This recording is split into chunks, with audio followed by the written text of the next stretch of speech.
Ignition sequence start. 6, 5, 4, 3, 2, 1, 0. Real people, real issues, real life. Talk Recovery Radio. Live from the heart of the downtown east side, it's Talk Recovery Radio with Giuseppe Ganci and Darren Gaylor on Vancouver's Co-op Radio, CFRO 100.5 FM. From the streets to the studio, bringing you addiction recovery stories from real people with lived experience and real experts on today's issues. Tune in live every Thursday, noon to 1. Powered by New West Recovery. Real people, real issues, real life. Talk Recovery Radio. And good afternoon, Vancouver, and everyone else that's catching us on Facebook Live or Talk Recovery Radio 100.5 FM. We're back. It's been a month since we've been on the show. Here I am with my co-host, Mr. Darren Gaylor. Hey, Darren. How's it going? So good to be back. So good to be back, yes. And if you can still see us on the screen, there's all the ways you can listen to us on Co-op Radio. We're a week behind still on Co-op Radio because of COVID. The studio is still closed, but hopefully we'll be there soon. But you can catch us on Spotify, YouTube, Amazon, SoundCloud. So subscribe to us on your favorite streaming device, and we'll be very grateful that you do that. Thank you very much. So Darren, we haven't, well, I mean, we've seen each other, but we haven't done the show in a couple of weeks. Took some time off there. I took a couple of days off and went to Rainbow Lodge, which was amazing. For those of you that don't know, it's this amazing recovery retreat called Rainbow Lodge on Powell River. Google it, Rainbow Lodge Recovery Retreat. You'll find it. Pretty nice. You get to relax. I tried to squeeze myself in there this summer, but it's booked solid. Yeah. Try for next year. I mean, I was there during the heat wave. So it felt like the lake was like a hot spring. It was so hot. I was just like, am I sweating and swimming? Like, because it was that hot. So very powerful. But in all this time, lots is going on. So pretty excited to make the announcement. If you haven't heard already, everybody. Talk to me. Recovery Day BC. What you see behind me right over here, it's been our screenshot, is going to be back in real person event on September the 11th, uptown New West. Yes. It's going to be the beginnings of reopening. So we're really grateful to the city of New West for giving us a permit. We had to pull a lot of strings, but it's like a week. No, it's actually not even a week. It's like 3 days after the BC restart plan, which is September 7th. Did I do the math right? 8, 9, 10, 11? Yeah, whatever. But so, for them to give us an opportunity to organize an event just a few days after the restart plan date, which is when you can do an open event. We're super grateful for that. New West, the city of New West and like Mayor Cote, and I mean, they're fantastic. Yeah, definitely. I mean, they basically said, you've done this event is very important to the city. Yeah. This event is important to people in recovery, and they trust the organizers, which is kind of cool. And so we'll be able to put an event together that will be awesome for the community and for everyone out there. Like, come and join us September 11th, noon to 5th. If you want to be a sponsor, you want to be a vendor, set up booths. Let's have some fun on September 11th. We got great bands already booked, and we're even having a conversation with a circus company. So we'll have some street performers this year. So we'll be back at it. And just a reminder, or just to put this in the thought process for us, it's like this is a festival of the people that have found the solution to the problems that right now all across Canada, like, nobody can figure out what to do. Like, they're implementing, they're just throwing whatever they can. Like, and this is a festival, like, not just like how to help these people, but the people that found the solution. Yeah. Like, it works. Like, there's solutions out there. Governments.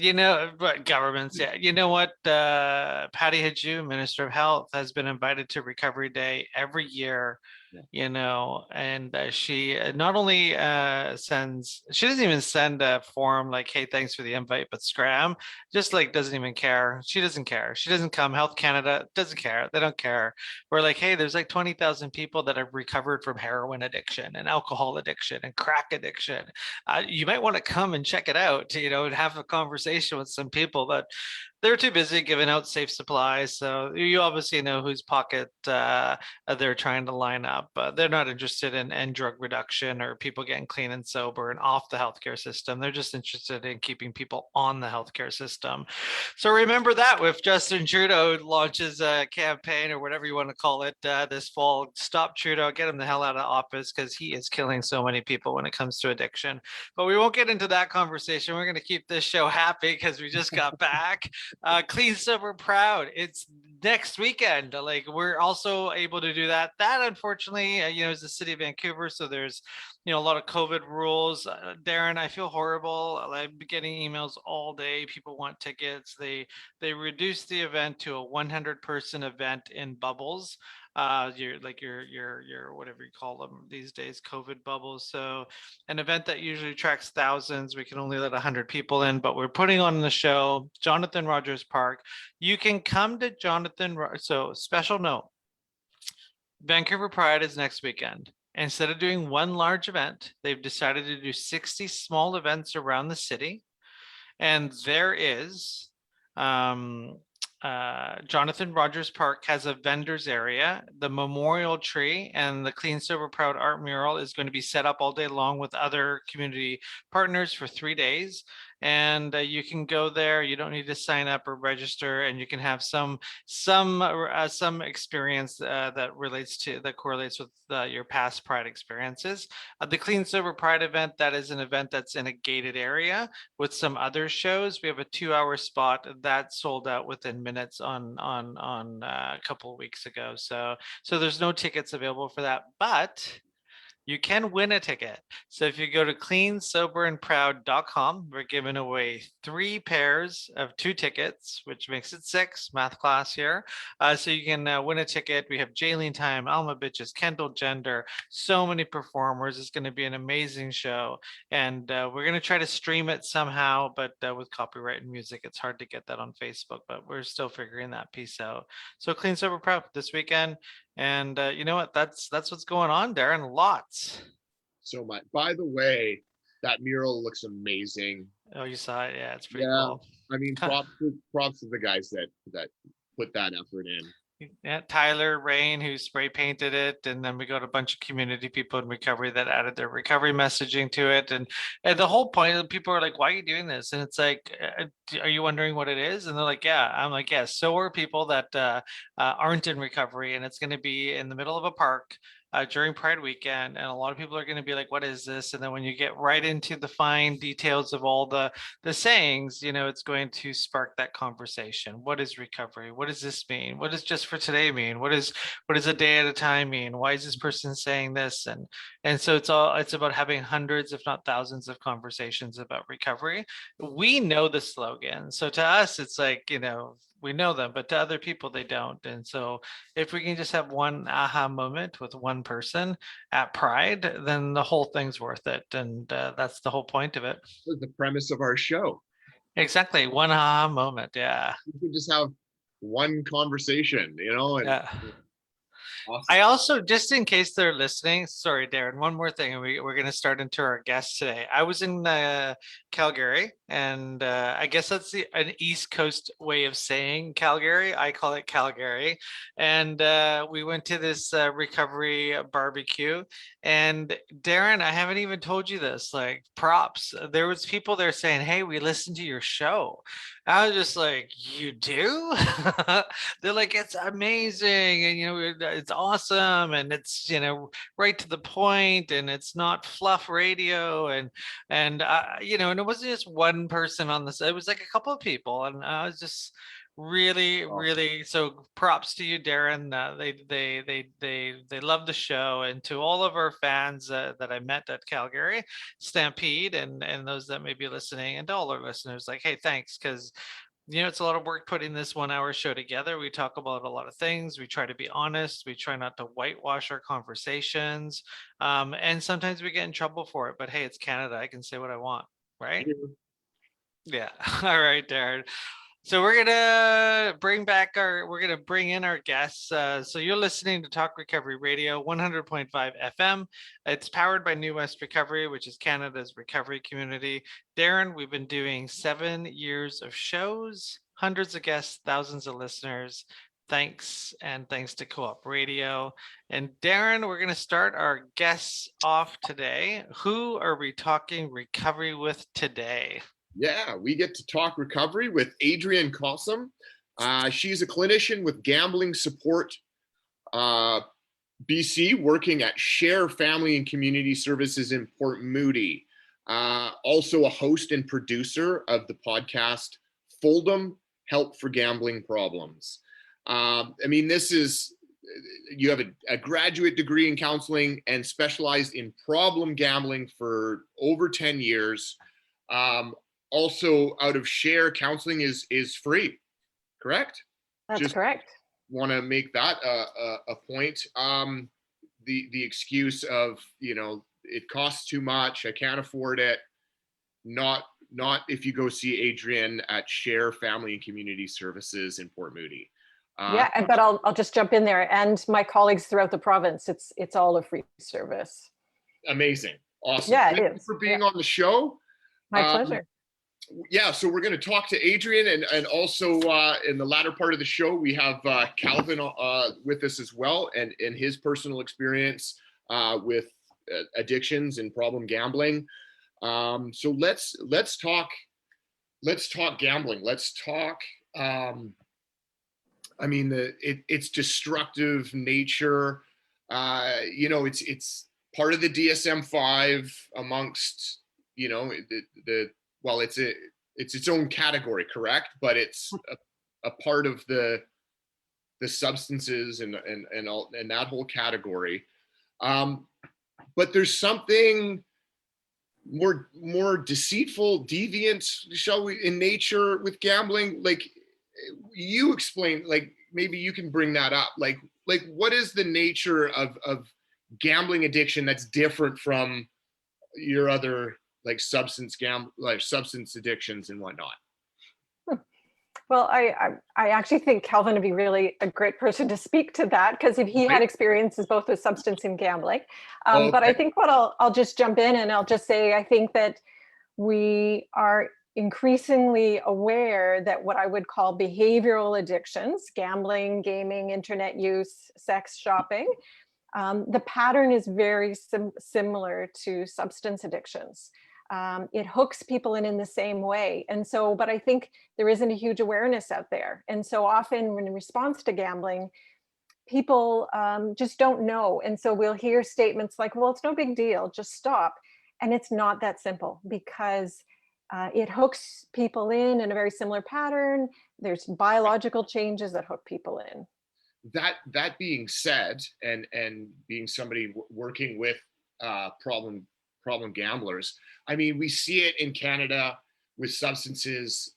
We're throwing everything harm reduction, safe supply. Does that exist for gamblers? Is there a harm reduction approach to gambling, or does it require an abstinence, sort of cold turkey commitment?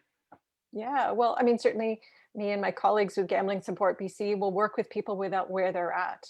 And if somebody is just wanting to keep some types of gambling in their life, but try and reduce the harm it's causing, we'll work with them around that. And there's tools that people can use, right? So whether that means, particularly if they're gambling at casinos, there's now increasing ways to set limits on the slot machines. If you gamble online, most websites or providers will have access to kind of set your limits, get reminders around that, along with people kind of live there to help you out. And I think with our devices, so hopefully we'll get a chance to talk about the expansion of online gambling. Yeah. If people want to go the abstinent route, there's devices, software you can download that helps you to block your access, whether it's to all gambling online on your device or specific websites.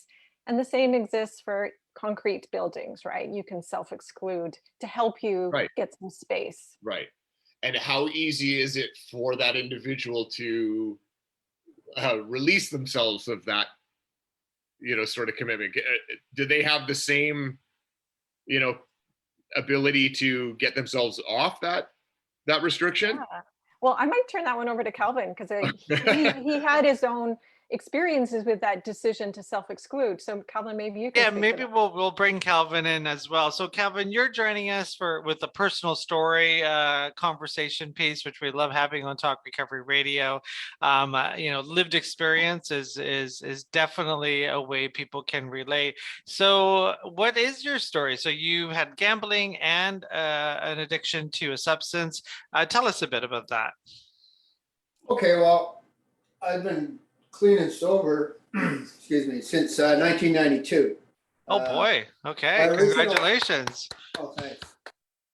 My original struggles were with alcohol and drugs, and mainly alcohol. That was my drug of choice, right? So with the gambling, I can draw a parallel line between the two because I did the same behaviors before a gambling episode or, using, right? Like, I would go through my head and I would, give myself permission and I'd make up these scenarios and excuses, right? And gambling is a tough one, you guys, because it's not as visual as in your face as using drugs or alcohol because there's a physical aspect. You can hide the gambling if you have access to money a lot easier. I was managed to hide it from my wife and she lives with me, right? And so, yeah, it's gambling is a tough one, right? And So did you were you drinking and then you went to the casinos and then no, I was sober. you I were was so sober. you got the gambling addiction after you got sober. Yeah. Okay. Which is 21 very, years of very sobriety. common, very common. One thing we always tell, where I work here is you may not have a gambling addiction, but do you want one? Because, we get we whatever you want to label your recovery journey, we start our recovery journey and we start eating chicken breast all day and bananas and we go to the gym all day and every day we're getting, and then I've seen some of our guys with some pretty amazing tans, let me tell you. So we find something. So how did you, this is really important, I think, to a lot of people that are in early recovery. How did gambling addiction slip in? Like, was it just, you just didn't think it was a big deal? No, I didn't. It really caught me off guard. I was like I said, I was 20 years into sobriety, so it wasn't, the two weren't linked at all. And I just went out with my wife and some family members to the casino to have some fun, right?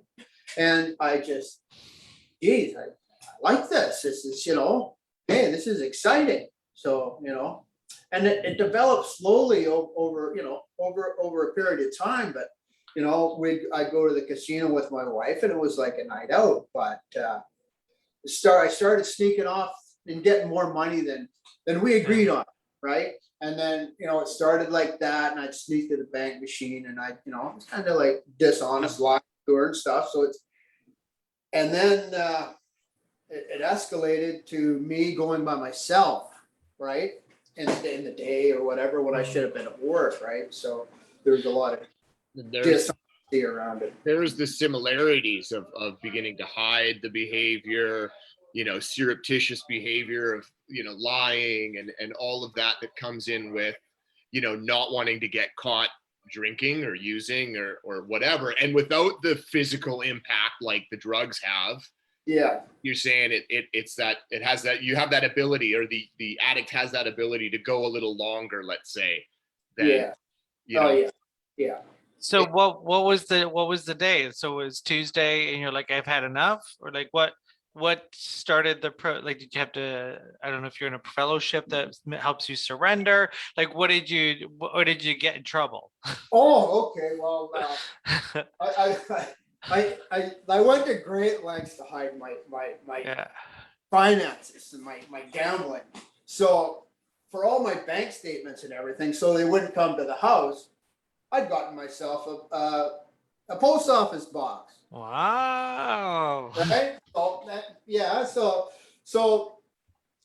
me and my wife were out, and we went into the drugstore where the post office is. I thought, oh, okay, well, she's checking this, I'll go check it. Well, she caught me in the post office box, and she said, "What's that?" Right? Well, I had to come clean, right? Because I had these statements, and it was all there, and I had to come clean. So that was the day. So, and maybe I'll direct this back to Adrienne. This is, I'm looking at the verbiage, cross addiction.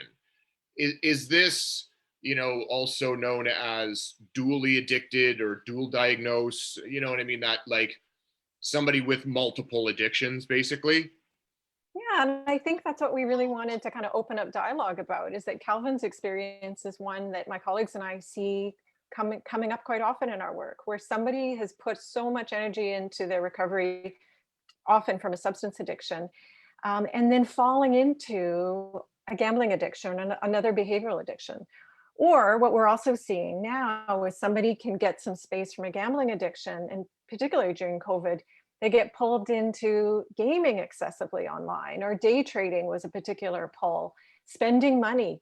And I think it's just really important to raise awareness around the tricky ways that addiction can keep pulling you in, even when you feel like your feet are on really solid ground with recovery. Yeah, I mean that countless, stories and experiences of that difficulty, no matter what an individual's quitting, even in my own personal experience, is that once I've quit that, and the devastation and the outright unmanageability of that addiction itself has ended. I mean, that it brings about a good feeling, a prideful feeling, a satisfaction, if you will.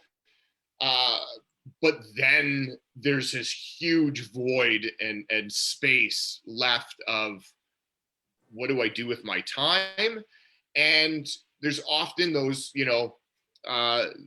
like Giuseppe was describing, sort of new addictions. We've always had conversations though that, well, if it's healthy, like there's nothing wrong with, it's better to go golfing 3 times a day than doing heroin 3 times a day. You know what I mean? And then eventually, if one's recovery, is up for review, and you're working within a community of people keeping you accountable, that next thing, whether it's healthy or not, will get dealt with or looked at if one's open to it. So is there a point of solution and recovery that is just that, finding something healthier to replace that old space and time? And what are some examples of what a gambling addict is seeking, psychologically, like that's similar, that's as stimulating, again, not to replace it, but just to sort of begin to get out of that just, I have nothing to do kind of mindset. Are there strategies with that? Yeah, I'll speak, and then I think this was Calvin's process as well. I think that recovery does invite people to look inwards around, what do I need to get to replace that substance, or what do I need to get a bit more balance in my life? And sometimes there's pieces of that don't get enough attention, and this is where the door starts to open for another addiction to move in. And I think you're absolutely right that if you have a supportive recovery community or people around you, you can check that out and get feedback. But the difficulty is that recovery comes with expectations as well. Like you said, you were feeling pretty proud of what you'd accomplished. And sometimes that pride can make it hard to say, I think I'm struggling with something, right? And and I think I might be losing control with something. It can be a really hard thing in recovery to speak up about. Especially if you're beginning to indulge in quote unquote socially acceptable activities, and of course, if you have very problematic usage behind you, it's well, at least I'm not, Exactly. Yeah. So what, I mean, obviously counseling, is going to benefit that awareness. Like would there be, what would be the signs, let's say, that you would look for as a counselor that somebody's maybe engaging in something that's going to turn into something problematic? Mm-hmm. Yeah, so I think that awareness piece is so key, right? So the question is starting to just notice. So this thing that I'm doing, that I'm reaching for, that feels healthy for me, is it starting to feel like this is something now that I'm needing? Is it starting to feel like this is increasing, and I'm needing more of it? Is it starting to now block out other things that are a priority for me? So Right. just, you can feel kind of the intention behind it. But just kind of keep in mind the 3 C's of addiction, right? So this is now, if it's moving more into the addiction end of the continuum. What are Is it what are the 3 C's of addiction? Yeah, so compulsion, control, and consequences. So these are just 3 things to ask yourself. Compulsion means, what are all the behaviors that are going on before you use or you do something? Like, is there, as Calvin said, sort of lots of planning that's starting to going into it, figuring out how I can get away and do this. How am I going to kind of hide the financial piece? That's a sign. The second one is control, which is about what is actually going on when you're using or when you're gambling. Are you starting to go past the limits you'd set for yourself, around whether that's money or time? And then the last one is consequences. So are there growing negative consequences coming out because of that activity or the substance, that despite that, it's still carrying on? So 3 things I think to watch out for. And I have one more question along the cross addiction. So it's not necessarily 2 addictions happening at the same time. Like with Calvin's experience, it was an addiction that he'd had reprieve for over 20 years from, and now something different. How come it's not viewed as the alcohol and substances is sort of taken care of? And you know what I mean? Like, Mhm. is it just important to know that an individual had a history of other addictions in order to deal appropriately with the current one? Yeah. So Darren, I think that's a good point. I think it could be that there's multiple addictions at one time, but I think what we see in recovery is more this pattern um, of another, if it's showing up in another way. And the key is that it's often the things contributing to it, I might call them the problems, are the same, but it's just getting expressed now through a different substance or a different behavior.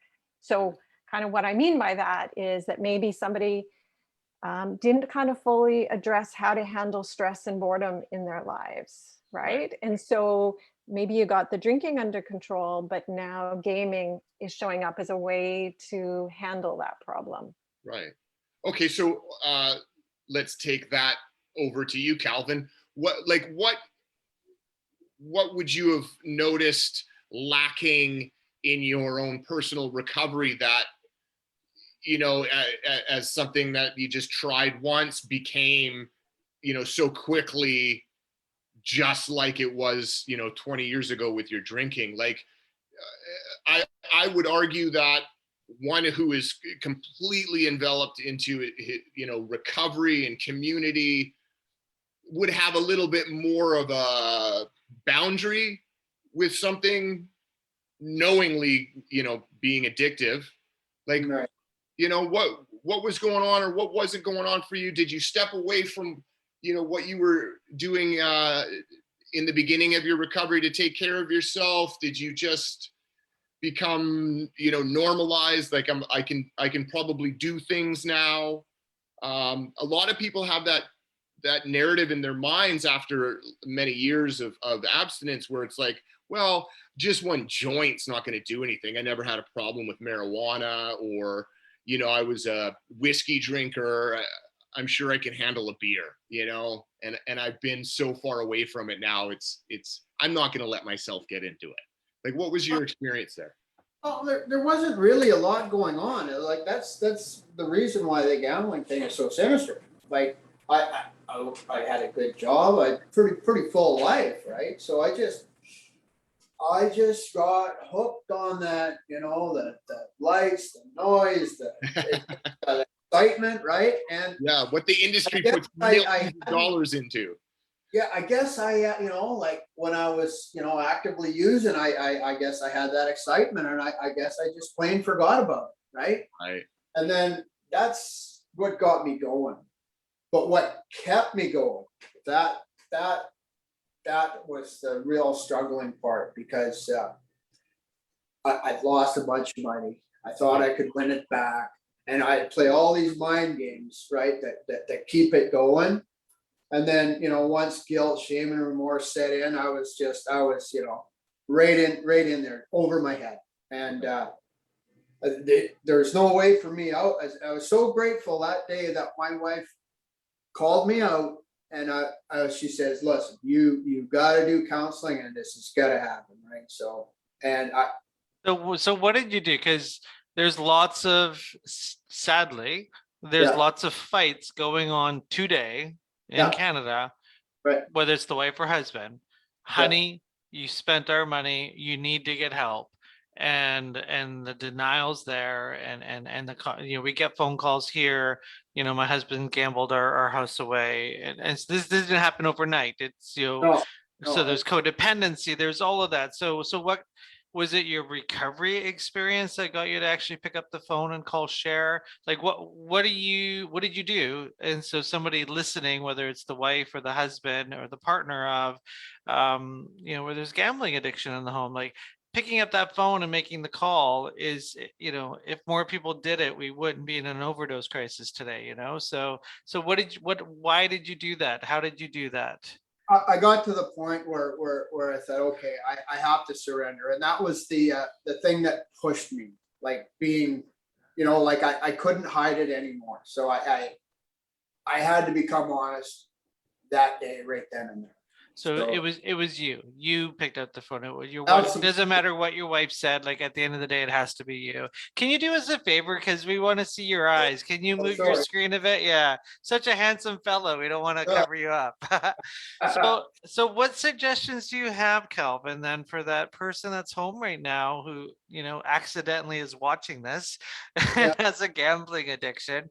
Like, how can you inspire them to say, hey man, pick up the phone, or you know, we always say men, but like this is a problem for everybody: youth, adults, men and women, and however you identify yourself. So what do you suggest?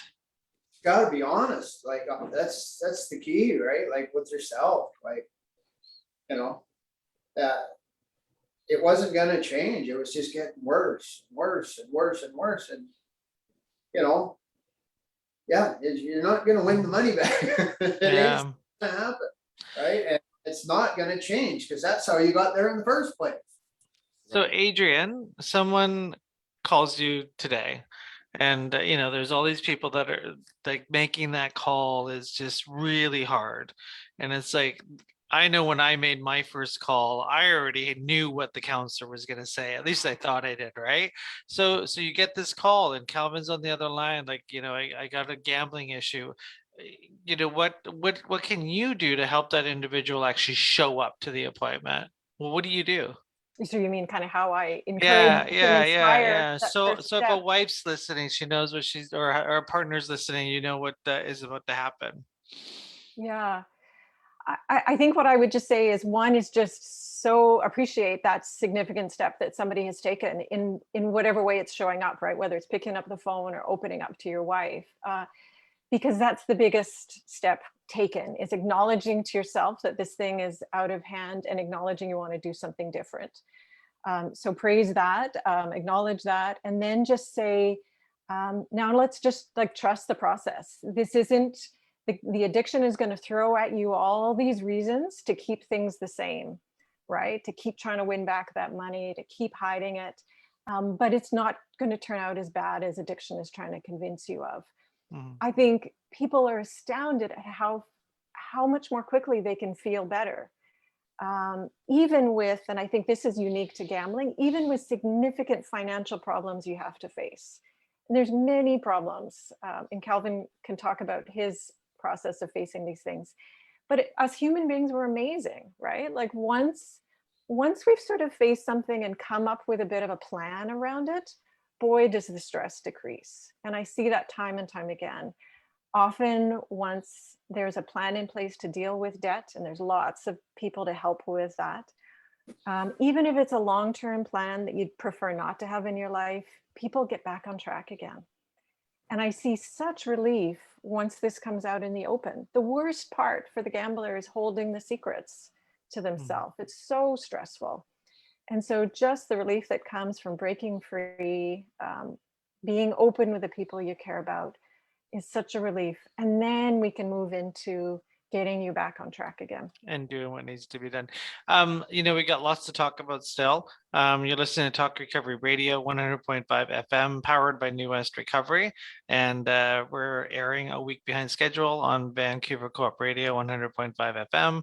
Thanks for listening, everybody. And we're here with Adrienne and Calvin talking about gambling addiction, share recovery services, Share family and community services. Share family and community services. And that's all across Canada.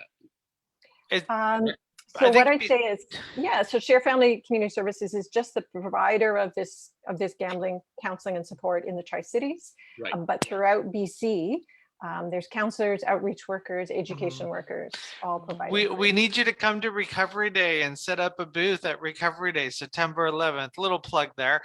So hopefully we can see you setting up. And Calvin, you can hang out at the tent and give some personal stories.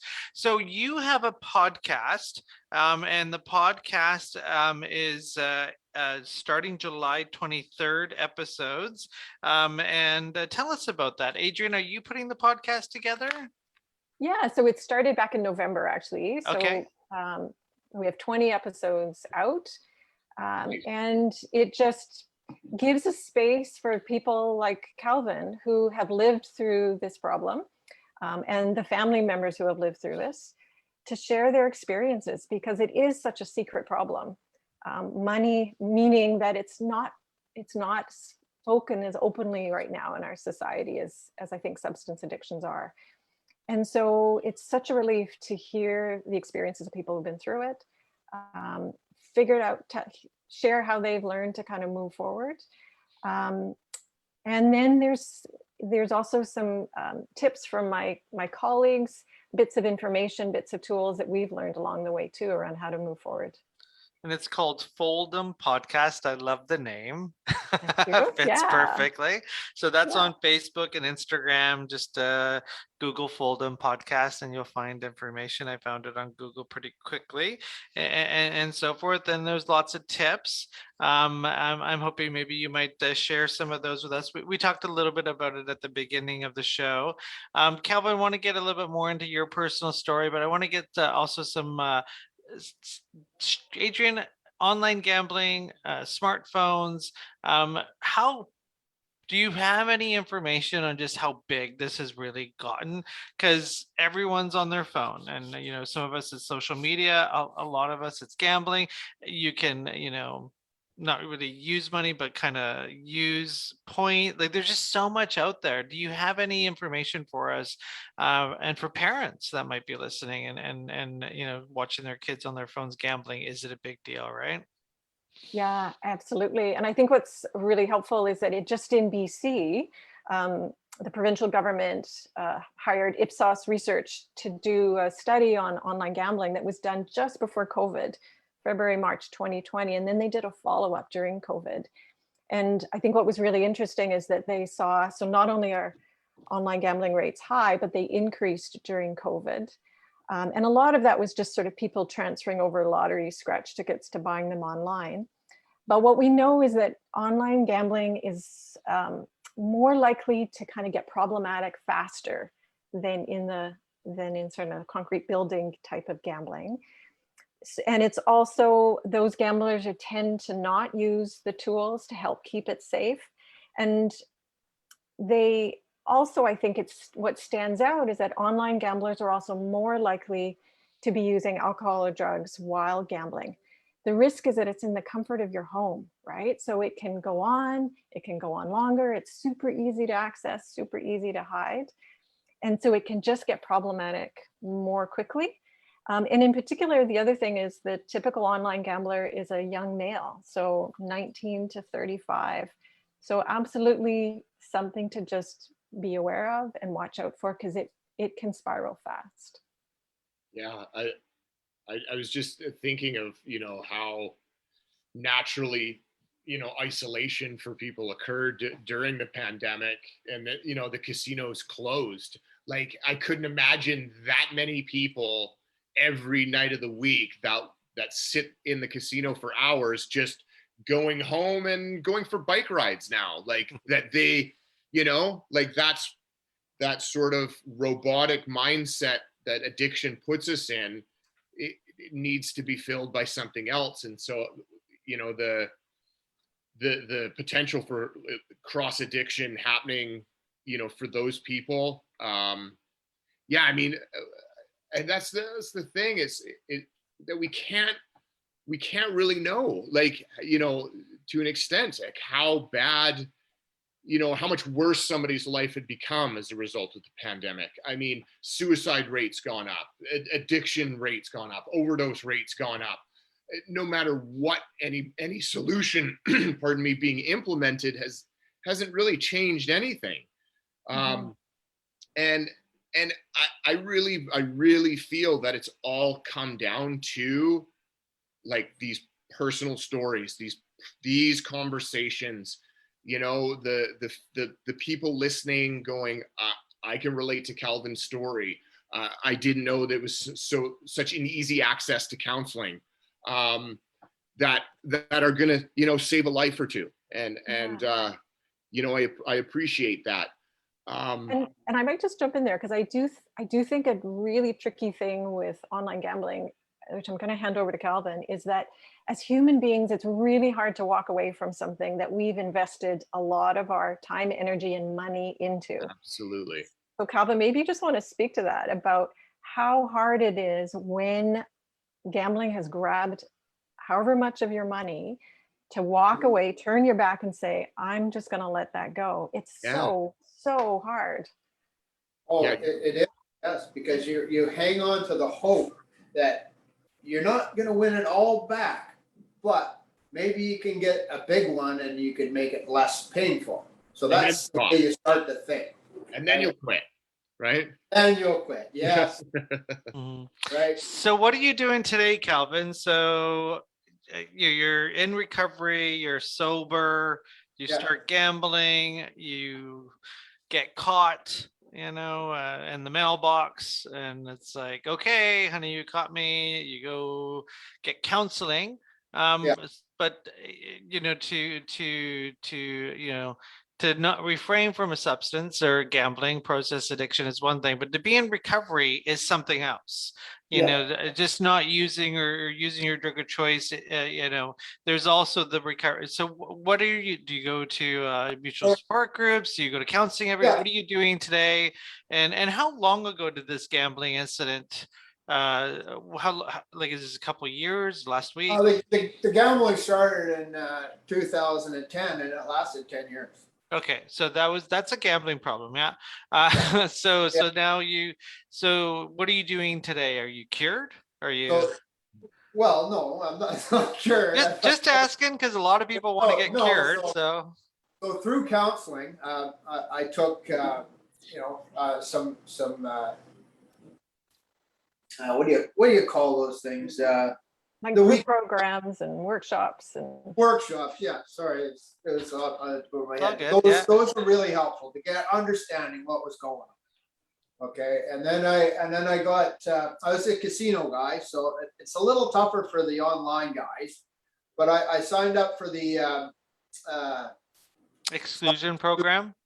And what that does is that gives you just enough time to think about what you're doing. because I was an impulsive guy. Oh, I'll go to the casino, boom, spend a bunch of money. Right.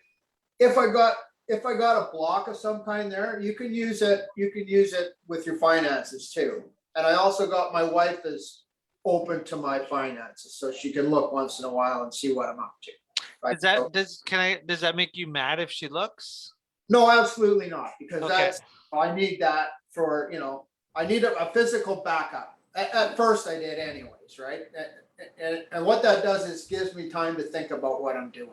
And through the workshops, I learned about the process of what triggered me, what would set me off on an episode. So I got an education through the workshops and counseling.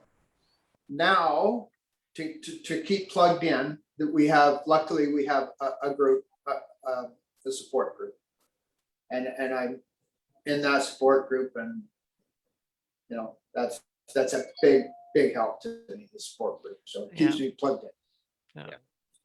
Yeah, I mean, no matter what, across the board, like, sometimes the semantics or the title of every single addiction leads to an allowance or an excuse. Well, I'm not, that's not my problem. This is my problem. Like, I mean, I feel personally that, like, addiction across the board, whether it's potential for overdose with one use or 30 years of feeling miserable and not being in control, it's all very relatable and it's all similar. But I also get, in order to seek counseling and to find solution and resources, we need to sort of like separate and individualize certain addiction, and gambling, the casinos were built with much money invested to get you to lights, like you even said it, Calvin, the lights, the sounds,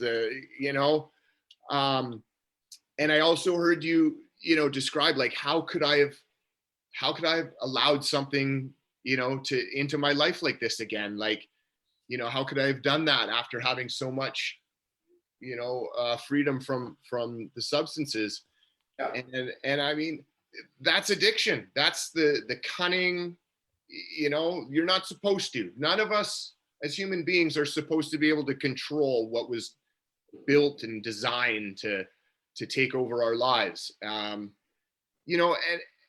I'm leading into, I guess, this conversation that we had about the topic of gambling addiction, and I can't remember who it was, but he described the impairment of a gambler leaving the casino as devastating or as detrimental as the drunk that's getting into his car, that it can barely see, and that's going to get thrown in jail for that, and maybe I can ask both of you, like, Calvin, your personal experience on how much impairment sober did you experience in moods and thoughts and feelings leaving the casinos and keeping that to yourself? And Adrienne, like, I mean, is that something we should on a society level consider and talk about, like, just like how impaired someone is psychologically after leaving the casino, just going home, but they've just cleaned out the bank account, they're about to face their wife and kids, their son's tuition bill is next month, and like how many people are dealing with this on a daily basis? So let's start with you, Adrienne, and on that idea or that notion. Yeah, I think that's a really good point, is that I think what's common with substance addictions is that it ceases to be something that's fun that you reach out for. It starts to have a whole cycle that's primarily about stress. And I think Calvin described that wonderfully, right? In terms of understanding when you're in the thick of it, it's just devastating how much has been lost, how many secrets you're keeping from people, the energy it takes to try and juggle it all. And so it has an impact. It has an impact on that individual, mostly in terms of their integrity, their health, their stress, their mental health. But of course, that affects all the other people in their life. And I read a stat that, for each person struggling with gambling, there's an average of 7 people directly impacted. Right. And so that's people who are now noticing that their loved one is disconnected from them, isn't able to keep up with their normal commitments, home, work, whatever. And often then the finances are, of course, the unique and devastating impact. Right. Yeah.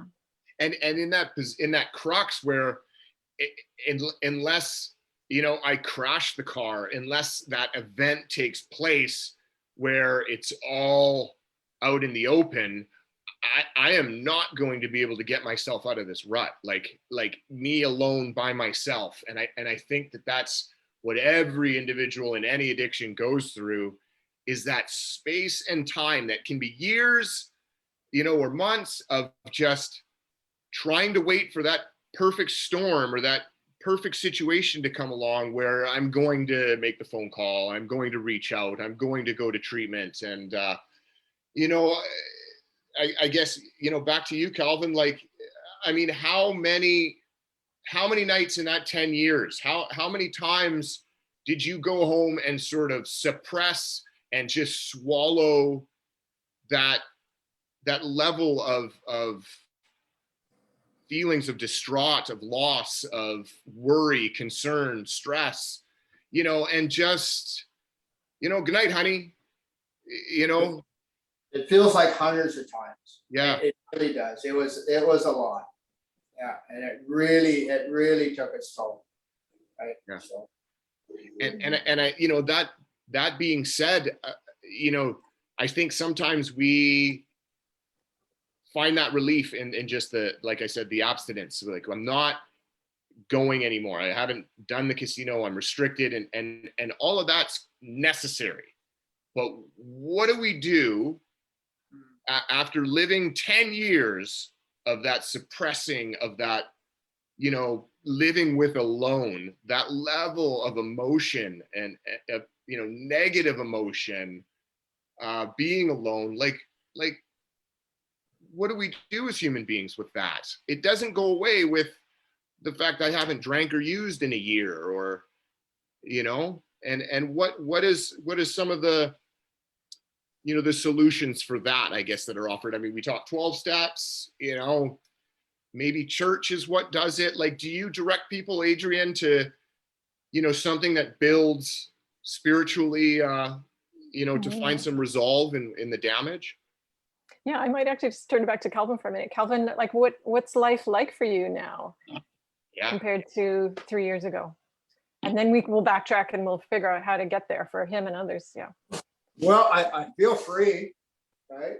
I don't, I don't feel pinned down by worrying about my finances and worrying about gambling episodes. And, it took a while to get to that headspace. So like through the counseling and the workshops, dealing with the aftermath and coming to grips with the financial harm I did, it was, so what I did is things I used to like to do, like going for walks and, getting in touch with things I used to like to do. And slowly over time, my self-esteem built back up, and I was able to deal with some of this stuff. But it's tough. Yeah. Right? Mm-hmm. It's tough, and it also, as I said, we typically, as you probably do in your work, see this, the clarity of thinking coming back sort of in 30 days, a bit of spark in people's eyes coming back in about 90 days, and once again, it's amazing how with each little victory, right? Whether it's a day without gambling, or it's I've got a plan on my finances, or hey, my wife and I actually had a conversation. Whew, how you can start to feel that freedom Calvin described. It is doable. Yeah. I mean, that's the point of our show. That's the point of, all the personal experiences we've talked to is to not send the message that just because you stopped whatever you were doing, that you're going to feel freedom and happiness. And like, there's a necessary work that you earn that freedom, that feeling of like being at peace and resolution of whether it's 20 years, 30 years, 15 months of causing pain and harm, that it's all there for any individual who wants the work to do it. That being said, there doesn't seem to be an easy way to find those that will show us that work. And the red tapes and the hoops and the monetary cost of our resources for these things, that again, back to, I really do think it's these these stories, these personal experience shared, the podcasts that people are doing freely and openly, and getting that that experience of somebody's life out there are what's saving more lives than anything that the government's come up with, and in this mad time right now. So and I guess the other piece I would just add to that is that the opportunity, as difficult as it is, if addiction pulls you back in again and in a different way, it's also can be an opportunity to kind of ask yourself, what of my recovery didn't get quite enough attention, or maybe got avoided, and what an opportunity to come back and revisit that. And the story I typically hear, I think Calvin's is a great example. It's like, wow, actually that was I didn't want to go through that, but wow, actually life and my recovery is a little more solid, and I'm feeling better as a result of coming back to doing some pieces. And for those that are listening and watching, like, this can happen pretty quickly. Feeling better, I mean, it's very daunting at first. I've got my personal recovery story, and I look back in hindsight and it's like, man, did I put a lot of pressure on myself? Like, this was kind of easier really at the end, to just go through it, make a little bit of change, and just a little way less energy in making the change than there was to maintain my addiction, right? If it's just a little bit of energy, and life just got so good so fast. And so if you're struggling out there, like, there's some work that needs to be done, but the reality is it's a lot less work than what is happening, and trying to keep the game up. And Calvin, I don't know, like, I mean, if you would have kept going gambling, that there's a good chance you probably would have been drinking again. So it's one of those things, like, like we say, you might not have a gambling problem today, but why try? You might, and then the point of return could be a lot more difficult. So you're listening to Talk Recovery Radio. Every Thursday we're live on 100.5 FM. Thanks for listening, everybody on the radio. Thanks for Vancouver Co-op Radio for giving us some space to talk recovery and this world. And special thanks to New West Recovery for giving Darren and I the opportunity to host a show. Adrienne, thank you, from Share Family and Community Services, the Port Moody location, and also your help for gambling problems with your podcast as well, Fold'em. And where can people listen to that? So if you're already a podcast listener, just search on your app, your favorite one, for Fold'em Help for Gambling Problems. If you're not a podcast listener, you could go to the podcast website, gamblingproblemhelp.ca, or just to access any support if you're a resident in BC, you can go to Gambling Support BC online, and you'll also get a link there for the podcast. And if you're watching this on Facebook Live right now in our Zoom chat, a link is in the comment. You can click on there, and there's links to all of the social media and websites and support tools. Calvin, we love personal stories. It just shows that what we talk about is real. There's people do recover, and it's possible out there, and there's many pathways to recovery. There's many conversations, and we try to we do honor all of them. And we just appreciate you for being on the show, Calvin. Thank you very much. Oh, you're welcome. Okay. Darren, always a pleasure to see you. We'll see you again next Thursday. We've got our show, 7 years of show. Let's keep them going, Darren. Thanks for listening, everybody. Let's keep them going. And don't forget, September 11th, Recovery Day BC is happening again. We're super excited, and more details on who's performing will be announced on this show. And we'll go from there. Thanks, Adrienne. Have a great day. Bye, Calvin. Goodbye. Thanks, guys.